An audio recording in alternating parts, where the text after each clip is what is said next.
Assalamualaikum warahmatullahi wabarakatuh. Perkenalkan, nama saya Kawan Panika. Saya dari kelas 12 Saya berasal dari SMA Negeri 11 Palembang. Di sini saya akan menjelaskan tentang dimensi 3. Dimensi 3. Apa sih dimensi 3 itu? Dimensi 3 adalah suatu objek yang mempunyai ruang atau biasa disebut dengan bangun ruang. Contoh, kubus, balok, prima, linmas, kerucut, tabung, dan bola. Dari dimensi 3, kita akan membahas tentang sudut antara garis dan garis, dua garis berpotongan, dua garis bersilang. Untuk pembahasan yang pertama, kita akan membahas sudut antara dua garis yang berpotongan. Langsung saja kita simak video selanjutnya. Kita bahas terlebih dahulu sudut antara dua garis yang berpotongan, ya. Misalkan seperti ini, ada garis G, kemudian ada garis L. Dua garis ini berpotongan. Kita buatkan bidang yang memuat kedua garis tersebut, misalkan bidangnya ini, maka yang dimaksud dengan sudut antara garis G dengan garis L, kita lihat di sini. Yang diambil bukan sudut yang besarnya, tetapi sudut yang kecilnya. Nah, yang ini. Ini alfa ini adalah sudut antara garis G dan garis L. Ini contoh untuk soal dua garis yang berpotongan, ya. Diketahui kubus A, B, C, D, E, F, G, H. Tentukan sudut antara garis BC dan CH. BC, CH. Caranya, pertama kita ingat dengan teorema bahwa apabila suatu garis tegak lurus pada suatu bidang, maka garis tersebut akan tegak lurus ke semua garis yang terletak pada bidang BC, GH, ya. Nah, bidang ini. Nah, sekarang kita lihat. HC adalah garis yang terletak pada DCGH, berarti BC tegak lurus pada HC. Nah, seperti itu. Atau boleh dibantu juga dengan persegi panjang ini, EHCB. Nah, ini persegi panjang ini, sudut-sudutnya tegak lurus, ya, atau 90 derajat. Salah satunya di sini sudutnya adalah sudut di sini, sudut C. Berarti artinya garis BC dengan CH berpotongan tegak lurus, ya, atau 90 derajat. Kemudian soal yang nomor B, garis AF dengan garis FH. Nah, ini agak kesulitan menentukan sudutnya berapa derajat. Berarti kita harus bantu dengan suatu bidang, ya, di mana bidang tersebut memuat kedua garis ini.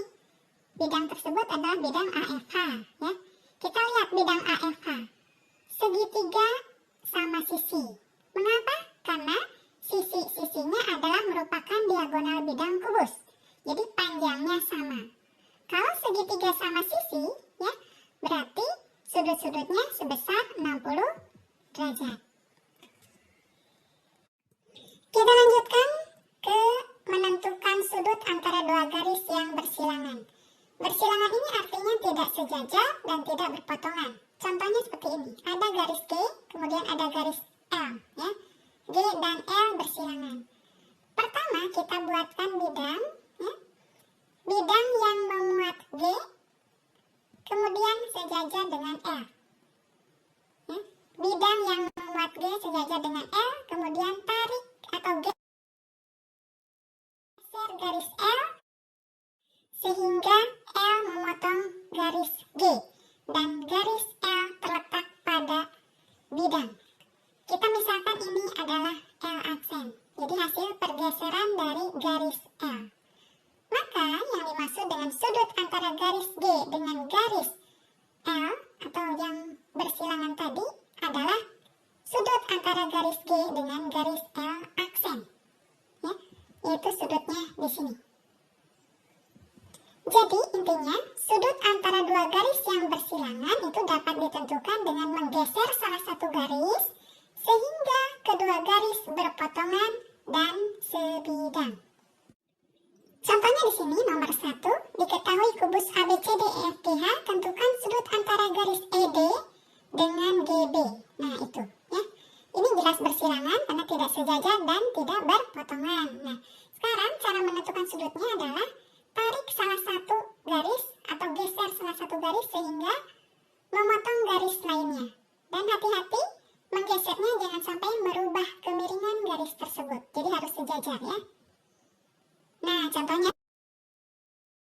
seperti ini. Jadi garis garis GB itu sama saja dengan garis ED dengan garis AH. Jadi ditarik garis ke sini. Jadi sudutnya antara garis ED dengan GB sama dengan garis sudut antara garis ED dan AH. Nah, seperti ini. Atau HA ya. Sudutnya yang mana? Sudutnya adalah EP atau HPE. Yang ini ya, sudutnya. Kenapa tidak diambil yang sebelah sini? Karena sama di sini ya. Kita lihat di sini adalah persegi. Kalau persegi berarti perpotongan diagonal bidangnya adalah saling tegak lurus. Jadi sudut di sini adalah 90 derajat. Selanjutnya, untuk nomor B-nya, garis DH dan FC. Nah ini juga sama bersilangan. Caranya sama. Geser salah satu garis sehingga berpotongan dan sebidang. Kita anggap di sini garis yang digeser adalah FC. Nah, seperti ini. Garis FC digeser menjadi DE. Jadi, sudut antara DH dan FC itu sama dengan sudut antara DH dengan ED. Sudutnya di sini. Kita ambil yang terkecil ini, ya. Sudutnya berapa? Karena ini persegi, kemudian ini adalah diagonal bidang, berarti membagi dua sudut menjadi dua bagian yang sama besar. Ini 90 dibagi 2 menjadi 45 ya. Nah, seperti ini. Nomor 2, diketahui kubu. Untuk materi kita selanjutnya, kita akan membahas tentang statika. Dan materi yang pertama akan kita bahas adalah membuat tabel distribusi frekuensi. Untuk pembahasan selanjutnya, mari kita simak video berikutnya. Video kali ini kita akan membahas mengenai bagaimana cara membuat tabel distribusi frekuensi, yaitu data dalam bentuk data kelompok. Sebelum membuat tabel distribusi frekuensi, kita harus tahu dulu istilah-istilah pada tabel distribusi frekuensi. Di sini diberikan contoh tabel distribusi frekuensi yang terdiri dari 7 kelas. Jadi ciri-cirinya adalah ada 2 kolom, di mana kolom pertama untuk nilai, kolom yang kedua untuk frekuensi. Nilai di sini dalam bentuk interval. Ya, jadi tabel distribusi frekuensi itu ciri-cirinya adalah ada interval di sini ya. Di kelas pertama intervalnya adalah 35 sampai 41 dan selanjutnya. Jadi di sini kita lihat ada banyaknya kelas pada tabel distribusi frekuensi ini sebanyak 7 ya. Kemudian ada istilah yang namanya batas bawah dan batas atas kelas. Nah, yang dimaksud dengan batas bawah itu adalah kita lihat di kelas pertama. Intervalnya dari 35 sampai 41. Nah, 35 ini adalah batas bawah kelas ke-1 atau disingkat BB1. Kemudian kalau 41 adalah batas atas kelas ke-1 atau disingkat BA1. Istilah lain di sini ada yang namanya tepi bawah dan tepi atas kelas.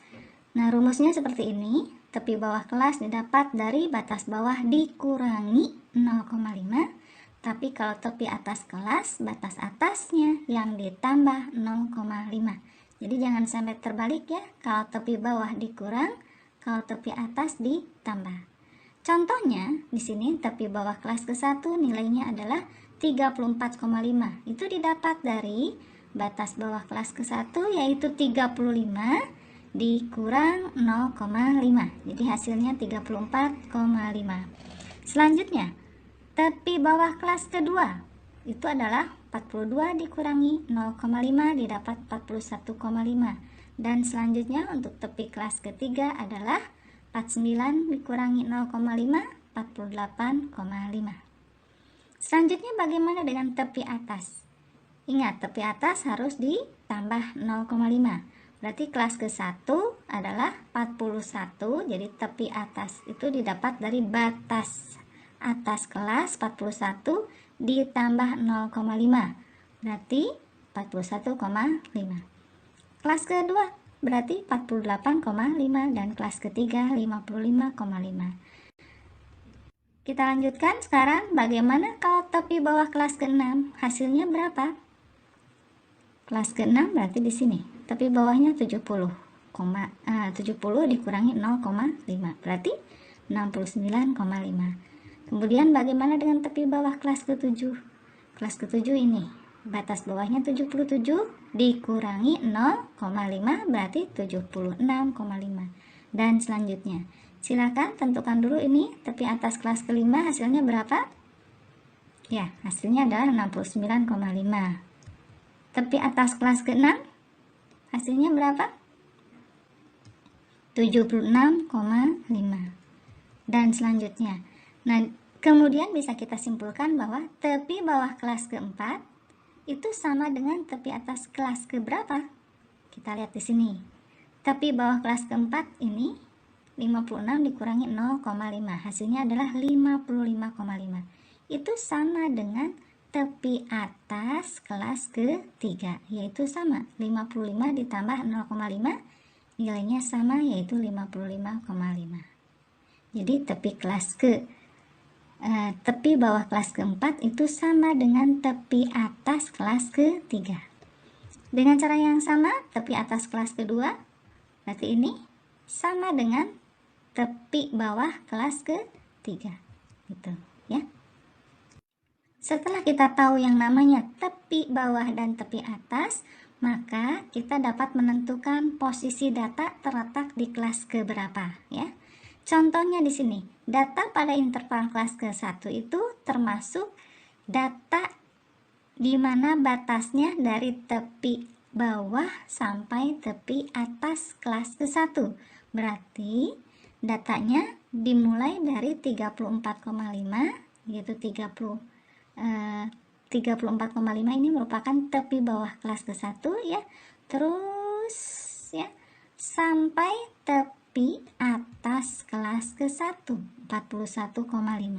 Jadi ini semua termasuk data yang terletak pada interval kelas ke-1 ya. Jadi kalau misalkan ada contoh di sini 69,2 itu terletak di kelas keberapa? Misalkan ada data yang nilainya seperti ini. Kita lihat 69,2. Kita lihat di sini kelas kelima, batas atasnya sampai 69,69, tepi atasnya sampai 69,5. Berarti 69,2 terletak di kelas ke 1, 2, 3, 4, 5 ya, terletak di kelas ke-5 karena masih kecil, lebih kecil dibandingkan dengan tepi atas kelas ke-5 itu ya. Kemudian bagaimana dengan 55,4? Kita lihat di sini. 55,4. 55,4 masih termasuk kelas ke-3. Karena kalau 55,6 sudah masuk ke sini. 55,7 sudah masuk ke kelas ke-4 ya. Tapi 55,4 masih di kelas ke-3. Selanjutnya 76,6 juga masuk ke kelas ke-7.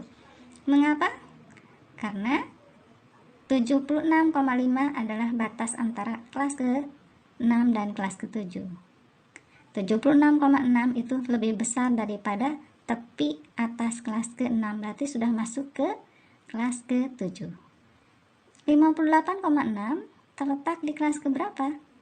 58,6 jelas nilainya di antara ini, di antara interval ini. Berarti ini masuk ke kelas ke-4 ya. Ada istilah yang namanya panjang kelas. Panjang kelas itu adalah banyaknya data yang ada di interval kelas. Jadi cara menghitung panjang kelas itu beragam ya. Yang pertama, caranya adalah seperti ini. Kita hitung dengan cara menghitung satu persatu data pada interval kelas tersebut. Kelas ke-1 intervalnya dari 35 sampai 41. Berarti datanya adalah seperti ini. Dari 35 sampai 41 kita hitung ada berapa? Tuh 2, 3, 4, 5, 6, 7. Ada 7 data. Artinya panjang kelasnya di kelas pertama adalah 7. Hanya di sini diberikan contohnya, tabel distribusi frekuensi itu panjang kelasnya sama. Jadi panjang kelas setiap kelas itu harus sama. Khusus untuk soal pada tabel distribusi frekuensi ini.